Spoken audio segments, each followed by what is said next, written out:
La commission mixte paritaire a décidé ce 31 janvier de maintenir les avantages accordés aux anciens premiers ministres français. Les anciens chefs de gouvernement, comme Édouard Philippe et Bernard Cazeneuve, ne verront donc pas leurs privilèges supprimés. Au cœur des discussions se trouvait un amendement de la sénatrice centriste Nathalie Goulet. Cet amendement visait à éliminer les avantages dont bénéficient ces anciens responsables politiques dans un contexte d'économie budgétaire. Chaque année, environ 2 800 000 € sont alloués aux anciens premiers ministres. Chacun d'eux dispose d'une voiture avec chauffeur et d'un secrétariat, sauf s'ils en bénéficient déjà dans le cadre d'autres mandats.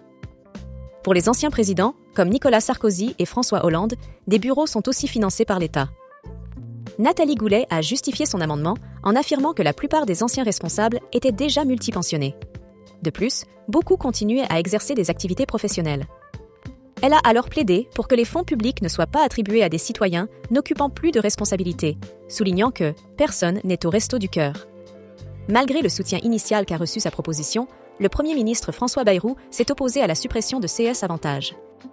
Il a argué qu'il était essentiel de maintenir des éléments de stabilité dans un État traversé par des crises. Enfin, Nathalie Goulet a promis de recommencer ses efforts l'année prochaine pour tenter d'obtenir des économies sur ses privilèges. Pour soutenir ActuVibe TV, n'oubliez pas de liker, commenter et vous abonner afin de ne rien manquer de nos prochaines vidéos.